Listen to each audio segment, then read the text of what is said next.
Well, let's begin with Ayotzinapa.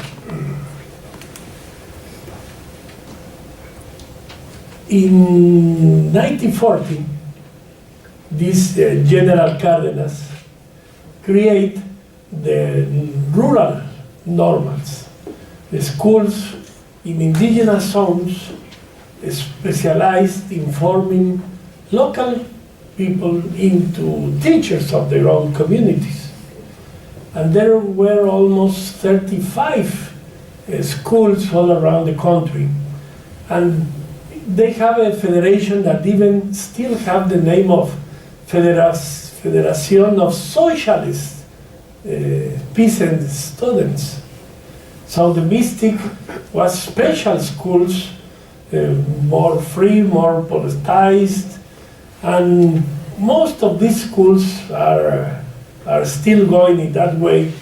And they have two formative logics. The formal one with teachers, with school examination, but at the same time the Federation has a political education program which needs the teachers to learn them how to move, how to talk, how to mobilize, how to take buses, how to fundraising. So that is part of these normal rurals to have these both activities. In Guerrero, which is a very special state in Mexico, with a lot of movements, with a lot of armed movements there, this dirty war I was telling you in the 1970s, most of it happened in Guerrero, and many leaders of the actual armed groups are still there, etc. So the ruling of Ayotzinapa in Guerrero was a fountain of leaders of social movements, the relation of school and teachers with communities, created social movements, political organizations all around the country. And also leaders of the guerrillas were found there. So for the state, this very leftist school was always a worry. They were always trying to contain it, to reduce. And the style of being of these students have made that they are very suddenly repressed. They have more than 20 students dead.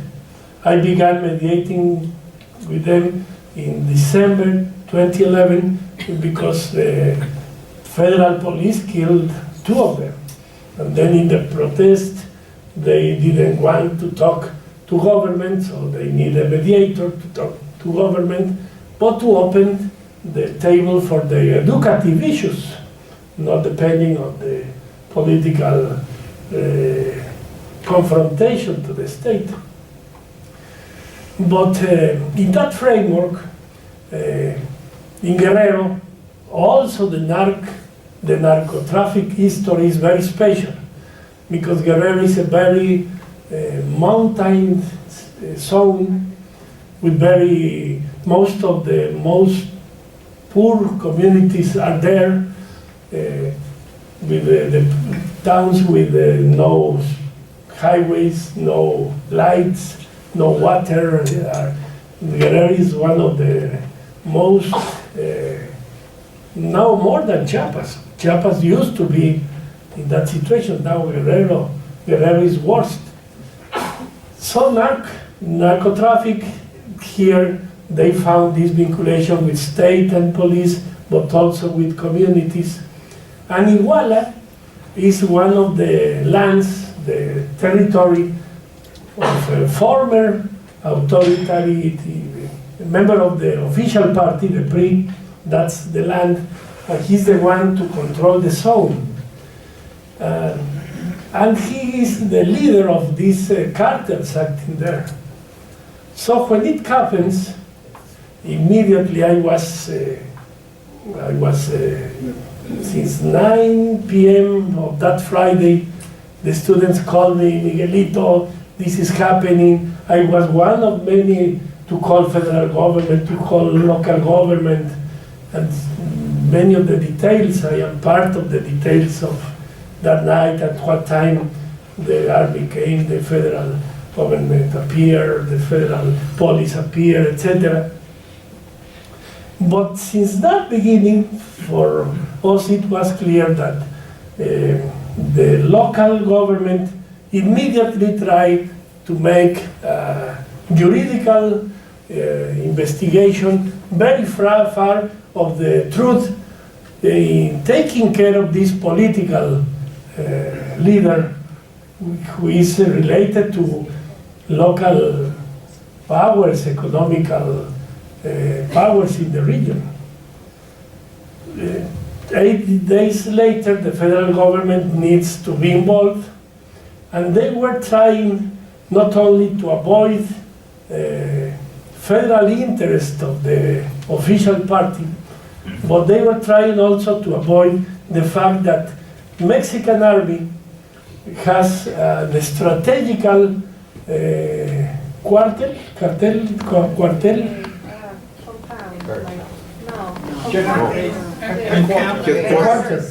An office, military base. They have a military base exactly there because they consider Iguala as a strategical place, not only logic of contra-insurgents, because Iguala is the bridge among, let's say, a big mountain comes, here is the coast, Acapulco, here is the big mother chain, Sierra Madre, thank you. And Iguala is here, so it comes in the back to all this zone of the mountains that comes to Ixtapa and Zihuatanejo, all like that, and is the pass to Cuernavaca and to Mexico.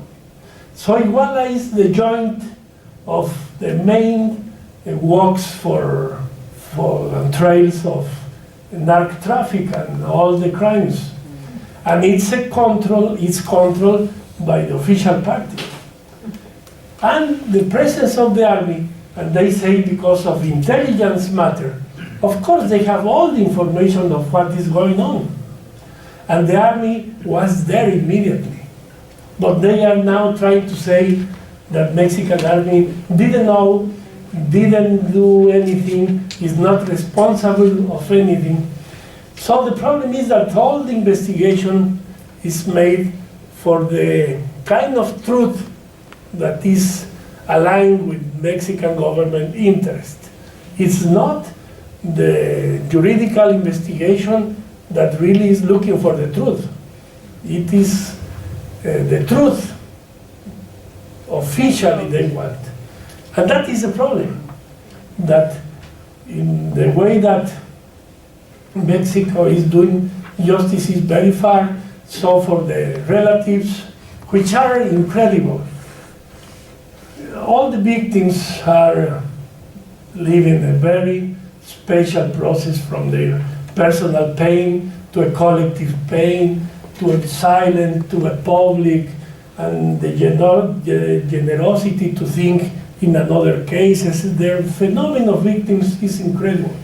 But here the fact of being 43 families has made them to grow up very suddenly in political terms, but very slowly in human terms. Many other victims comes easily to articulation. Here they still want to be alone. The whole rest of the movement has created this movement, except Ayotzinapa. They are so angry that they are not yet in the moment they accept the need of others. They still believe the reason they're angry, their claim of justice will be enough, and so they are more supported by social movements and even political movements that because of other movements of victims. And in that situation, because this human rights importance, the presence of a group of experts of this Inter-American Commission was able, it was a battle that Presidente Peña Nieto had to accept, But this group immediately found the problem was in the design of the investment. So they made a first report and they say the formal historical truth is a lie. It didn't happen the way they say. And the second report, they couldn't go further because the government closed the door for them to really be able to demonstrate more and to open the new narrative. The battle is for the narratives, the paths of truth. So they prefer to pay the cost of letting the group go out, but they show the way this investigation create an artificial situation in the place they appear, the human bones, and the one that was demonstrated is for one of them. So the battle is still for diagnosis, for them trying to let it as a local problem related to organized crime and avoid Ayotzinapa as a proof of the state character of corruption, links in any level.